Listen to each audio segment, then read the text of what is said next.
গণভোটে হ্যাঁতে সিল দেওয়ার আহ্বান জানিয়ে জাতির উদ্দেশ্যে দেয়া ভিডিও বার্তায় প্রধান উপদেষ্টা ডক্টর মোহাম্মদ ইউনূস বলেছেন, হ্যাঁতে সিল দিলে বৈষম্য, শোষণ এবং নিপীড়ন থেকে মুক্ত হবে বাংলাদেশ। সুদূরপ্রসারী সংস্কারের জন্য জুলাই সনদ প্রণয়ন করা হয়েছে জানিয়ে ডক্টর ইউনূস বলেন, গণভোটে হ্যাঁ সিল দিলে খুলে যাবে নতুন বাংলাদেশ গড়ার দরজা।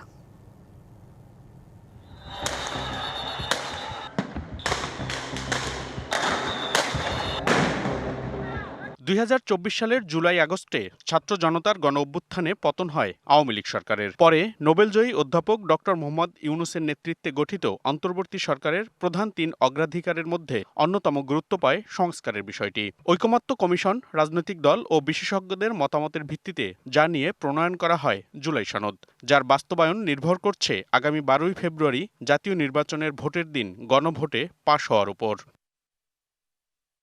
শুরু থেকেই সরকার গণভোটে হ্যাঁ ভোটের পক্ষে থাকতে সবাইকে উদ্বুদ্ধ করে আসছে। সোমবারও জাতির উদ্দেশ্যে দেয়া ভিডিও বার্তায় আবারও গণভোটে হ্যাঁতে সিল দেওয়ার আহ্বান জানালেন প্রধান উপদেষ্টা। আমি আপনাদের সকলের প্রতি আহ্বান জানাই, আগামী নির্বাচনে গণভোটে অংশ নেন। রাষ্ট্রকে আপনার প্রত্যাশা মতো গড়ে তোলার জন্য হ্যাঁতে সিল দেন। নতুন বাংলাদেশ গড়ার চাবি এখন আপনার হাতে। হ্যাঁতে সিল দিলে নতুন বাংলাদেশ গড়ার দরজা খুলে যাবে।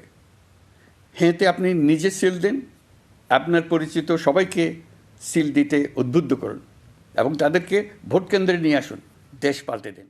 প্রধান উপদেষ্টা জানান, গণভোটে হ্যাঁ সিল দিলে শোষণ, বৈষম্য ও নিপীড়ন থেকে মুক্ত হবে বাংলাদেশ। আগামী ১২ই ফেব্রুয়ারি জাতীয় সংসদ নির্বাচনের দিনেই অনুষ্ঠিত হবে গণভোট। গণভোটে আপনি হ্যাঁ ভোট দিলে বৈষম্য, শোষণ আর নিপীড়ন থেকে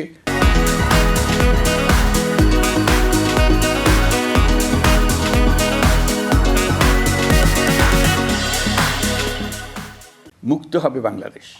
গণভোটে হ্যাঁ ভোট মানে তত্ত্বাবধায়ক সরকার ও নির্বাচন কমিশন গঠনে সরকার ও বিরোধী দল একসঙ্গে কাজ করবে। সরকার ইচ্ছামতো সংবিধান পরিবর্তন করতে পারবে না। গুরুত্বপূর্ণ পরিবর্তনের জন্য জনগণের সম্মতি নিতে হবে। সব ক্ষমতা একজন প্রধানমন্ত্রীর হাতে থাকবে না এবং এরকম আরও কিছু গুরুত্বপূর্ণ প্রস্তাব এর মধ্যে রয়েছে। সুদূরপ্রসারী সংস্কারের জন্যই জুলাই সনদ প্রণয়ন করা হয়েছে উল্লেখ করে প্রধান উপদেষ্টা বাংলাদেশকে সামনে এগিয়ে নেয়ার জন্য সকল ভোটারদের গণভোটে অংশ নেয়ার আহ্বান জানান। নতুন বাংলাদেশ। মনিরুল সোহাগ, ডিবিসি নিউজ, ঢাকা।